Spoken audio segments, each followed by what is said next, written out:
On certain mornings, the city's weight is more palpable than on others. On that particular day, the sun had not yet managed to penetrate the fog, yet Los Angeles was already humming with the tension of a live electrical wire. The chill made my hands throb with pain as I heaved another dented garbage can onto the truck's hydraulic lift, the engine rumbling beneath my feet. Just another day, another back alley. I had no expectation of discovering anything living, but as I slammed the can back down, I heard it, a faint scraping noise, not the sound of metal or trash, and my heartbeat faltered. I moved in for a closer look. There, partially concealed by decaying newspapers and shattered toys, a puppy lay. I figured it was a German shepherd, although it was difficult to be certain beneath the layers of filth and grime. His coat was an unusual smoky blend of gray and black, resembling ash illuminated by a sunbeam. A streak of white ran down his chest, looking as if someone had begun to paint it on and then abandoned the task. However, it was his eyes that truly arrested my attention. One eye was the most pristine, light blue I had ever witnessed. The other was a warm, profound, and frightened brown. He didn't make a sound. No bark, no whimper. He just held a grimy, tattered teddy bear between his paws as if it were the last sensible thing in the world. Without a second thought, I knelt in the muck. "Hey, buddy," I murmured, extending my hand slowly. He recoiled but made no attempt to flee. He couldn't have, even if the desire was there.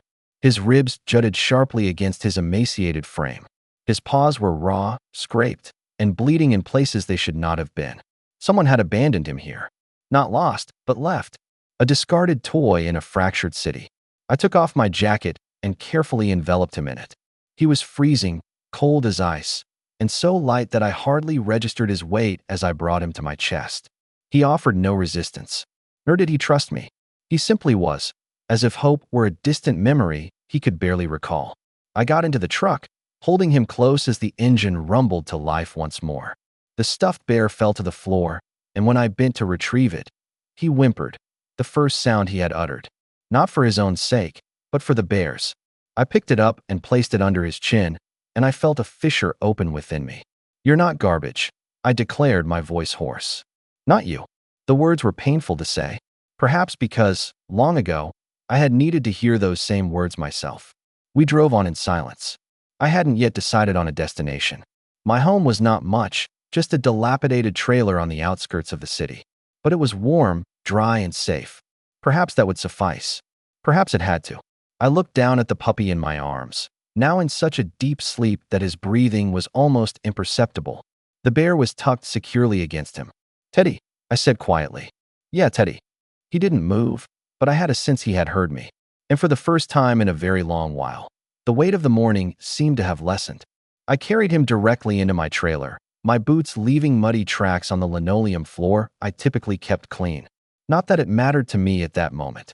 Teddy weighed almost nothing. He was merely a collection of chilled bones and soiled fur, and he clutched that small bear as if it were tethered directly to his spirit.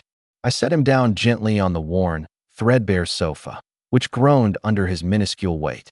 He gazed up at me, looking bewildered and weary, but not yet fearful. It's possible he was too exhausted for fear. I let the faucet run until the water grew warm and filled a chipped bowl, placing it on the floor near him. Teddy stared at it for a considerable time before pulling himself forward, trembling as he took small, tentative laps of water. Witnessing his struggle for each gulp shattered something profound within me. I prepared scrambled eggs for him, simple and soft, and set the plate down next to the water. He sniffed it, prodded it once with a paw, then began to eat in a slow, robotic manner, as though he couldn't trust that the food was real. Seated across from him, I noticed my own hands were shaking. I felt unprepared for this. I didn't have the first clue what a broken creature like him required. I had scarcely been able to hold myself together over the past few years, ever since I lost my son, Danny, to an illness that neither love nor struggle could conquer. And now here was Teddy, another soul that someone had abandoned. Another life lay at my feet, silently questioning if I would do the same. I reached out, slowly and cautiously, and brushed my fingers lightly along his side. He stiffened, a brief tremor passing through him, but he didn't pull back. Small steps. I located an old towel in a cabinet and gently wiped away the worst of the grime. The fur beneath was coarse but dense, striving to grow back healthy. His paws, my God, his poor paws were cracked and bleeding, raw from who knows what kind of abrasive pavement or sharp wire he'd been discarded on. As I reached his neck, I observed something else, a subtle circle of absent fur, as if a collar had once been there, torn off violently. The surge of rage that arose took me by surprise. I shut my eyes and forced myself to breathe through it. He required tranquility, a stable presence. He needed something I wasn't certain I still possessed. But when I opened my eyes, Teddy was still observing me with those heterochromatic eyes, still clutching his damaged bear, still waiting. Not demanding, not expecting, just waiting. I folded the towel and leaned back against the sofa, extending my legs beside him. He shifted closer, pressing his cold, damp nose against the back of my hand. And for the first time in months, perhaps years, I allowed myself to entertain the thought that maybe, just maybe, a part of me was also still salvageable. He didn't need perfection. He needed here. He needed now. And as the city hummed and buzzed and lived on just beyond our trailer's thin walls, Teddy and I remained curled up together, two fractured beings discovering comfort in the simplest of miracles, one another. The first night with Teddy was completely unlike my expectations. He didn't cry or pace or bark, as frightened dogs often do in unfamiliar surroundings. He simply curled up in a corner of the sofa, his body protectively encircling that soiled teddy bear, and observed me with his mismatched eyes, one like the sky, the other like the earth, as I moved about the trailer, attempting to behave as though this were a normal occurrence. I laid an old comforter on the floor beside the sofa, more from routine than actual expectation. It was where Danny used to sleep when he was a child, refusing his own bed after our movie nights. Being near me seemed to make him feel secure. I found myself wondering if Teddy would be able to comprehend that same sense of safety. I extinguished the main lights, leaving just the gentle illumination from the kitchen bulb, and sank into my narrow bed with a groan. My body ached in ways I no longer bothered to identify. The silence was oppressive, heavy with the weight of all that was left unsaid. Then, I heard it, a soft, shuffling drag across the worn floor. I held my breath. Tiny claws tapped once, twice, and then a warm, trembling form pressed itself against the side of the bed. I remained still, not reaching down, just allowing him to make the choice. Teddy exhaled a small puff of air, placed the teddy bear on the floor by my hand, and coiled up against the mattress, his back pressed firmly against the bed frame. This wasn't yet trust. It was something more fragile and desperate, hope. I let my hand slide over the edge, resting it gently on his back. His muscles were taut, but then, gradually, they began to relax under my touch. "Good boy," I whispered into the darkness. Neither of us slept soundly that night. Each time I moved, he moved as well. Whenever a distant siren wailed or a car rumbled past, I felt him press closer to the bed, seeking a reassurance I wasn't sure I knew how to provide. By dawn, the light filtering through the dirty windows found us in the same position. Me halfway off the bed, Teddy sprawled awkwardly against my leg, the teddy bear cradled between his front paws. I brewed a pot of inexpensive coffee, its aroma filling the small space like a promise of normalcy. Teddy sat up, blinking sleepily, and let out an enormous, jaw-cracking yawn that elicited a chuckle from me despite myself. "Morning, partner," I said, gently ruffling the fur on his head. His tail thumped once on the floor. It was the first genuine tail wag I had witnessed from him. My God, it was like hitting the jackpot. After we ate, more scrambled eggs for him, black coffee, and toast for me, I retrieved a dusty leash from beneath the sink. It had belonged to a stray I had taken in years ago, before my life became too burdensome to support anyone but myself. Teddy froze at the sight of it. I stopped, my heart twisting. "No, no," I said hastily, placing the leash back on the counter. "Not yet. Not until you're ready." For a few moments, his body remained stiff before relaxing slightly. He didn't trust the leash. He didn't trust being tethered. I couldn't hold it against him. So, instead, we walked together. Without a leash or orders, simply side by side through the dusty trailer park lot, past the broken sidewalks and rusted-out cars, beneath the oppressive gray sky that was still undecided about whether to release rain. He remained close to me. He chose to, not out of obligation, but out of a desire to be near. And that simple decision, One paw in front of the other, one breath, one heartbeat, felt more significant than any action I had taken in years. By the end of that first week, without my conscious awareness, Teddy had integrated into the cadence of my life. Each morning, I would brew coffee with one hand while scratching behind his ears with the other. Every evening, we would take unhurried, leash-free strolls along the city's edge, past chain-link fences and taco trucks, past children playing basketball on cracked parking lots, and elderly women sweeping their front stoops. Passers-by would smile at him, and at us together, sometimes even acknowledging me, a man they had previously overlooked. At night, Teddy would curl up on the old couch, his head resting on the battered teddy bear he would not part with.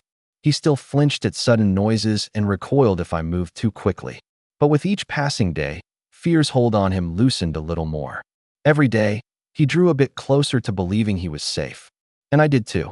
One afternoon, after a strenuous shift hauling refuse through the glitz and grime of downtown, I pulled into the trailer park, bone-tired and ready to collapse. Teddy was at the window, waiting. The moment he saw the truck, his ears perked up and his tail beat a slow, consistent rhythm against the window frame. It wasn't frantic or desperate. It was happy. It was the feeling of home.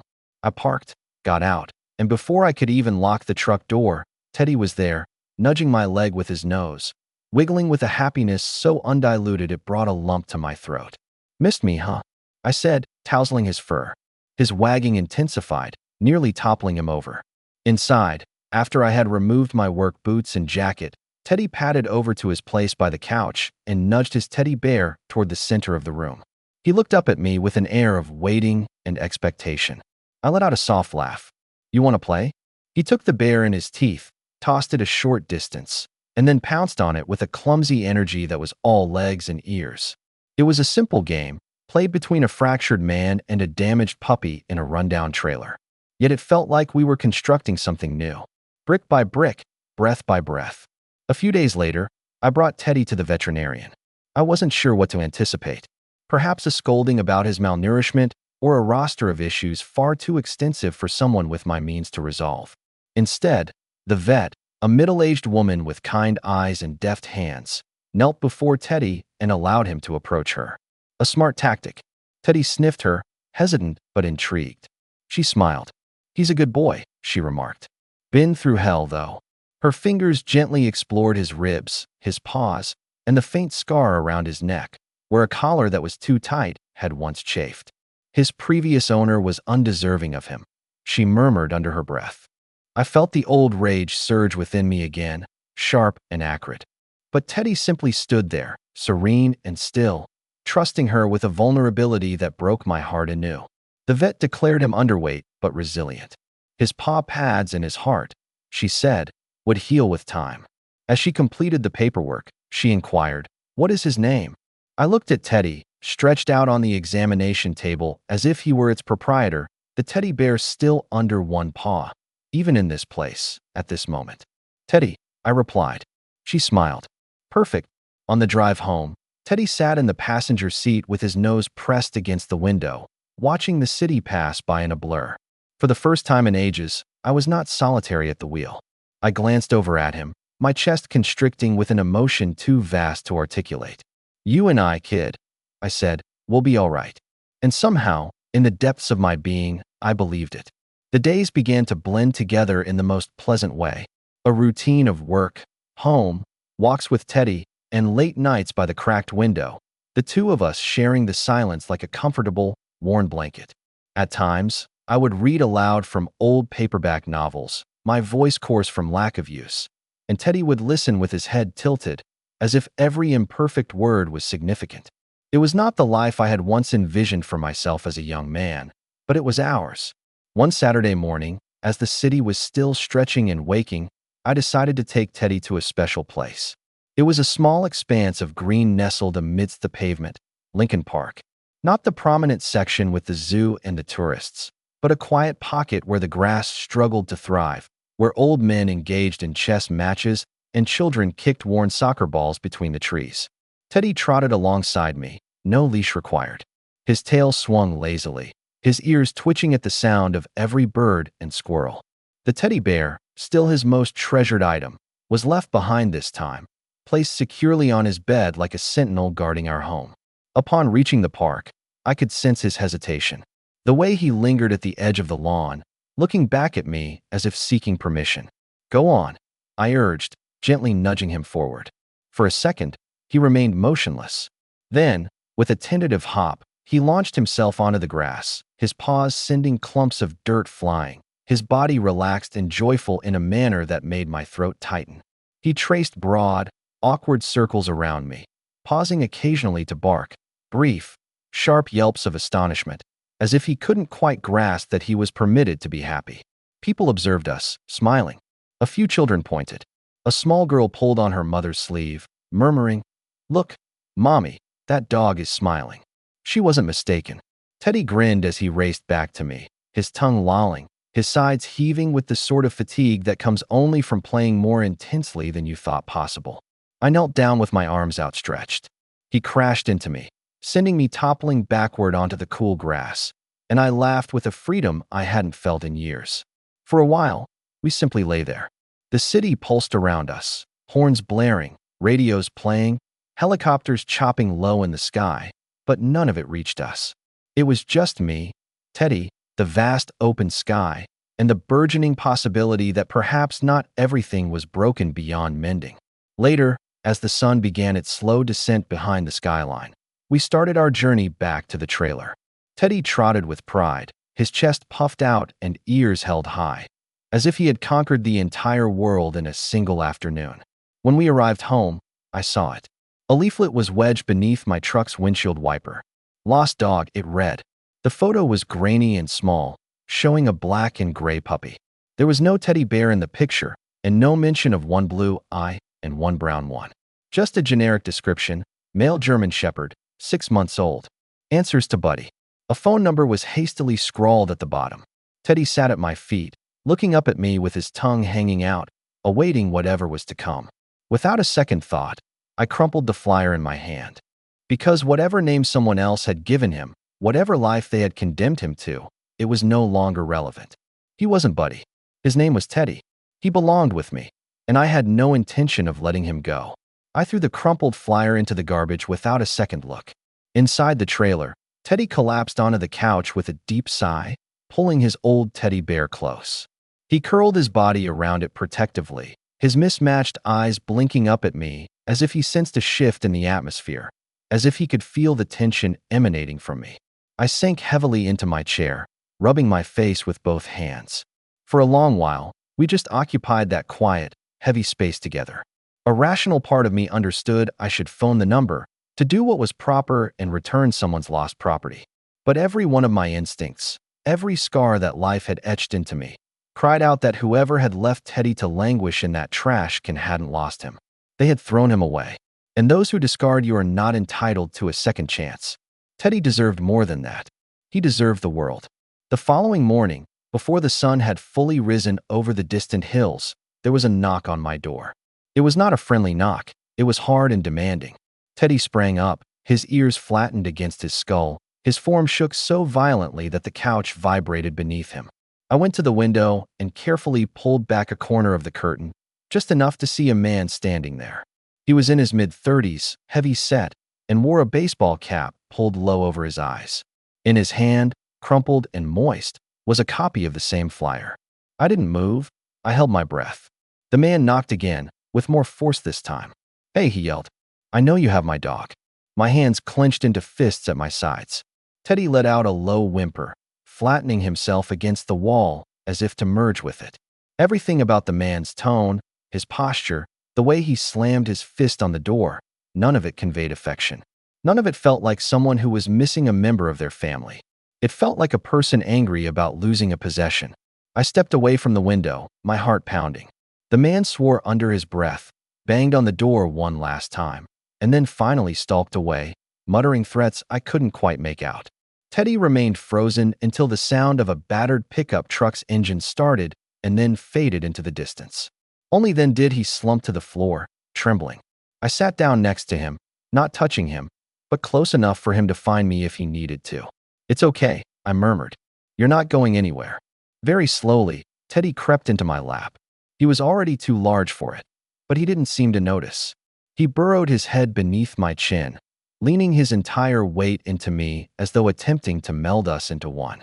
I wrapped my arms around him and simply held on. That day, I came to a decision. I wouldn't wait for the past to come knocking on my door again. I was going to fight for him, because Teddy wasn't trash. He wasn't disposable. He wasn't something you could abandon and then decide to reclaim at your convenience. He was family, and family was something to be fought for. The next morning, I made the first of many calls. It wasn't simple.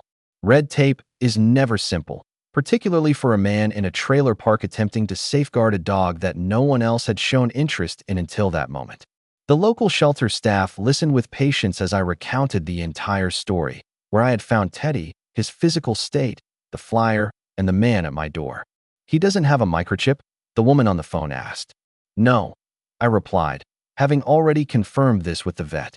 "Well, legally," she paused, and I could detect the sympathy in her voice. "Legally, the situation is ambiguous. Lacking evidence of abandonment, the man could assert his ownership rights." I gazed out the window, watching Teddy dozing in a sliver of sunlight, his teddy bear nestled under his chin. "There has to be something I can do." The woman paused for a moment. "Tell you what, bring him in. We'll conduct a comprehensive examination. We'll document everything, photos, injuries, his behavior. If this ends up in court, it will be helpful." Court. The thought that it might escalate to that point hadn't occurred to me. But as I looked at Teddy, so peaceful and trusting for the first time since I had found him, I realized I would traverse fire if necessary.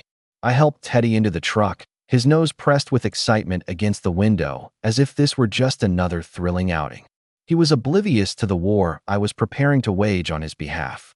At the shelter, the staff were gentle and meticulous. They recorded the scars on his neck and the healed breaks in his paw that suggested a past filled with hardship.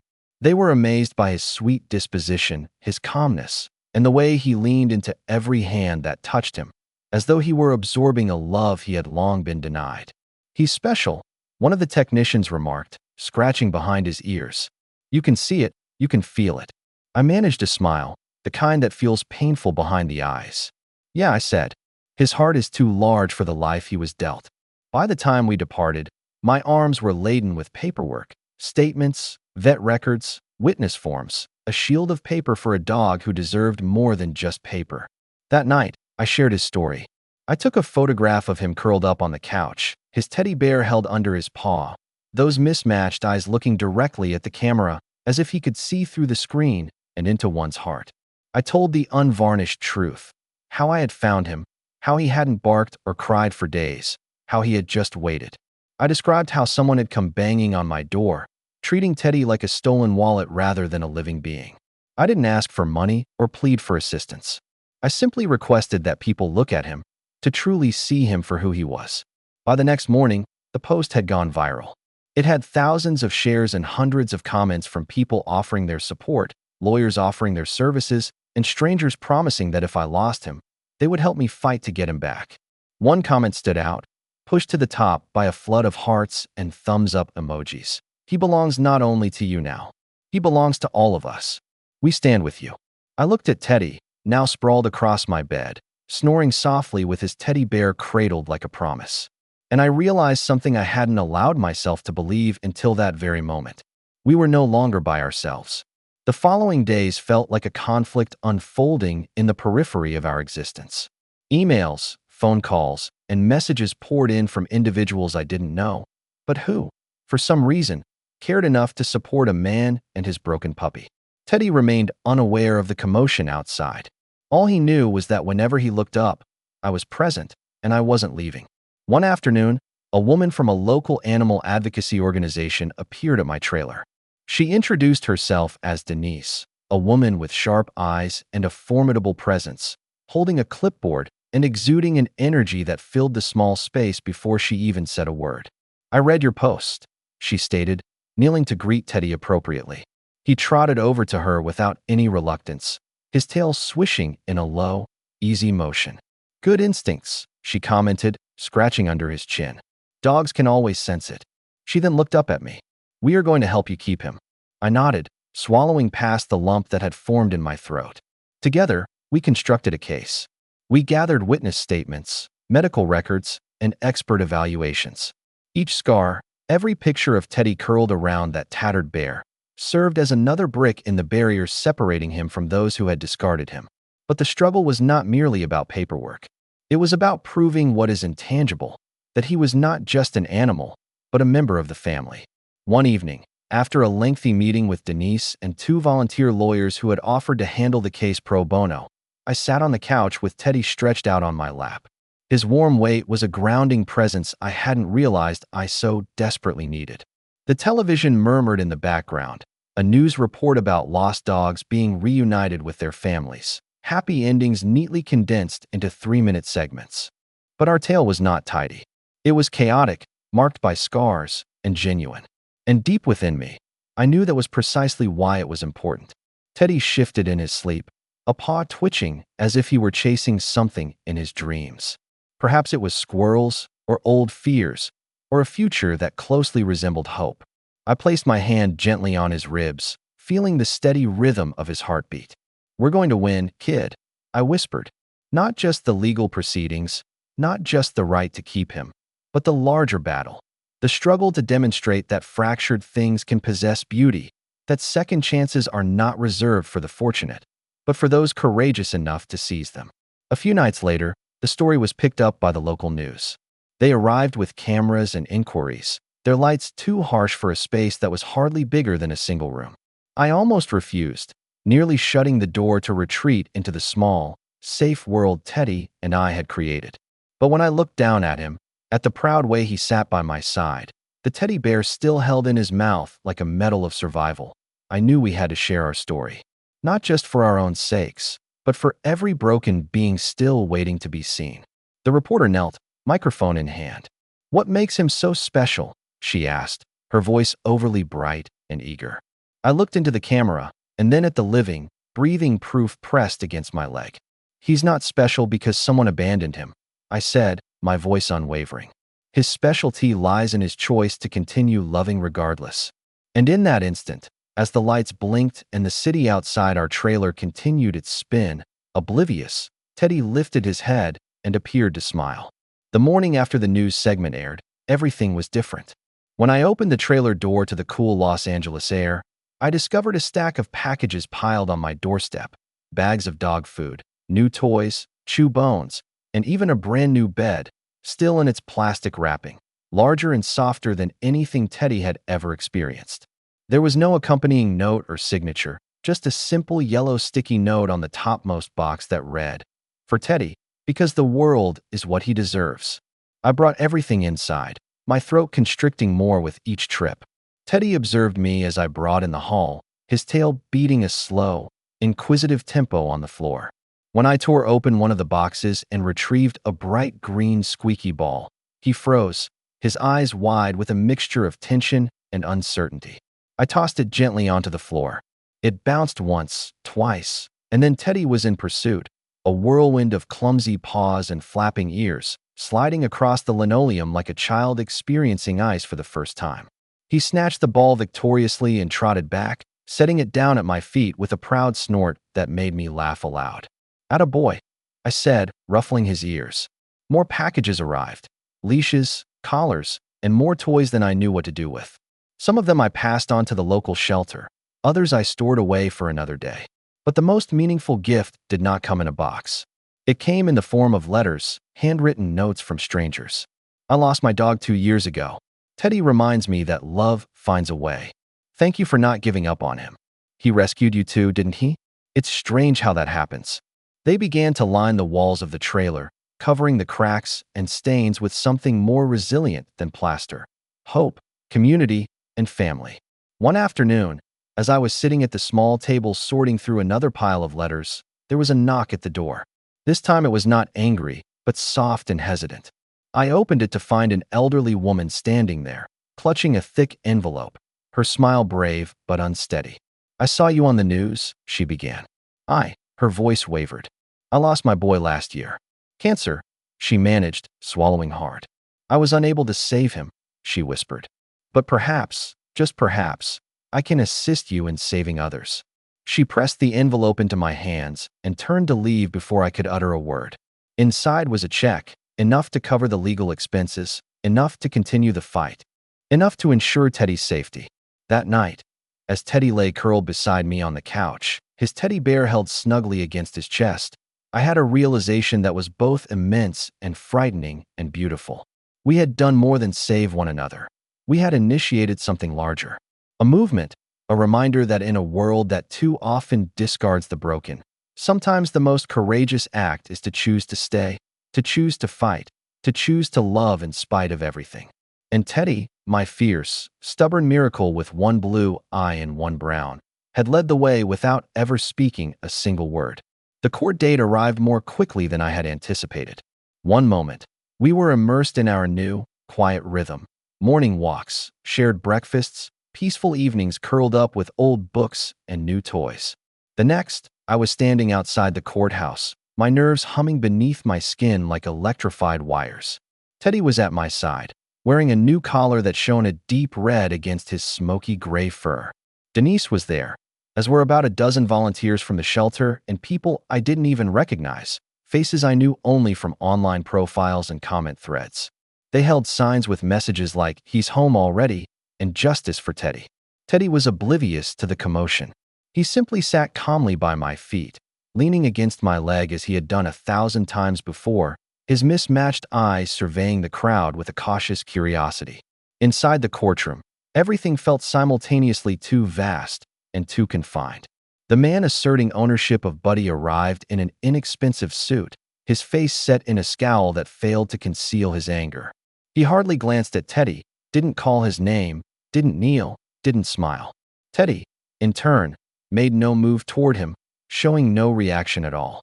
When it was my turn to speak, I didn't refer to the notes Denise had helped me write. I simply spoke. I spoke about the morning I found Teddy curled around a teddy bear in a trash can. I described how he hadn't barked for days, how he hadn't dared to hope for any kindness.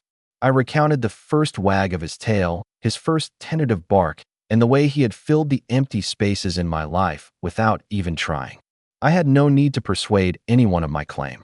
The proof was right there beside me, pressed against my leg, trusting me with all he had left.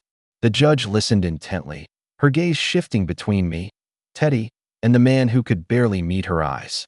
She declared a recess. When we returned, she did not mince words. "In the eyes of the law, a dog is considered property," she stated. "But in my courtroom, living beings are treated with the dignity they deserve."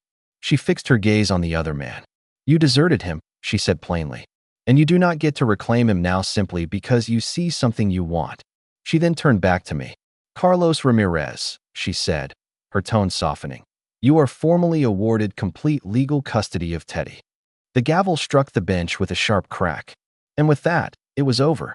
The courtroom broke out in cheers and applause, the sound washing over me in a dizzying, overwhelming wave. People were hugging each other. Denise let out a whoop so loud it made the bailiff jump.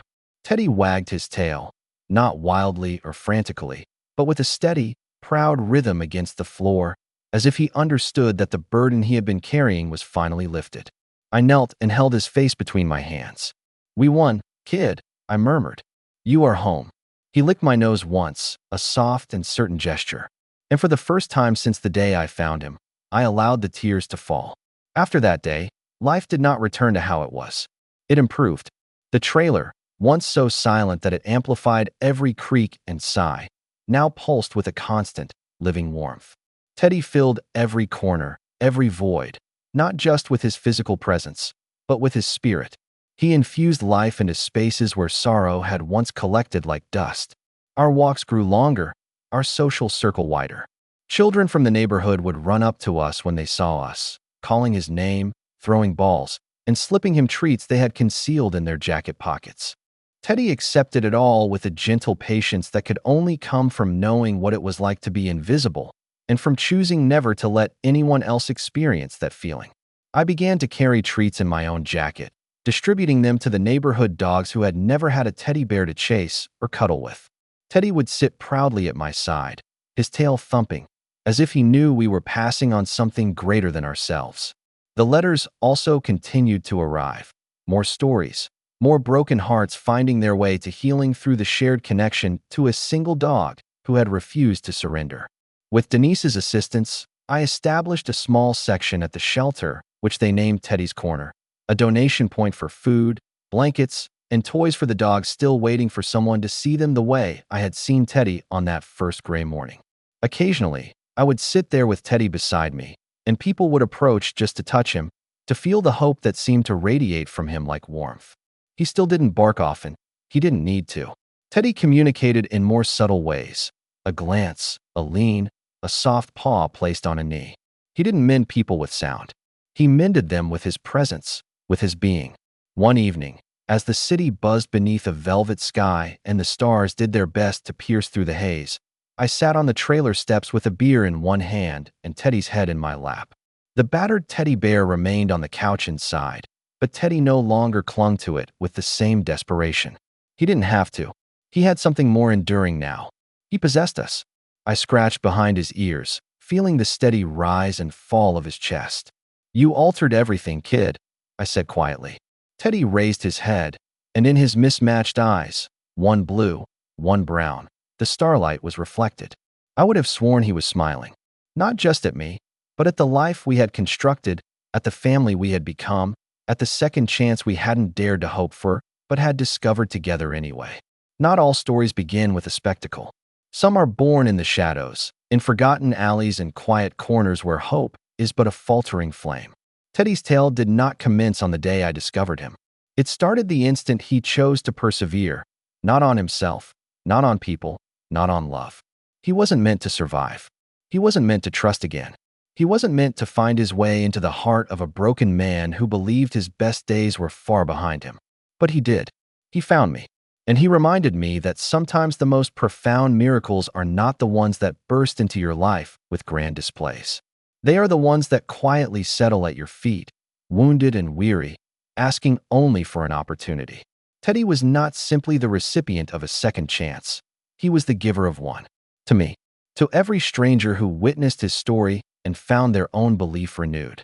To every forgotten soul still waiting for someone to notice them. He taught me that love isn't something you earn by being perfect. It's something you choose to give, even when it's difficult, especially when it's difficult. His story is a reminder that somewhere out there, right now, is another soul waiting in a cold alley. Another heart waiting to be seen. Another miracle just waiting for its chance. These are the stories that teach us that the most broken things can still show us how to be whole.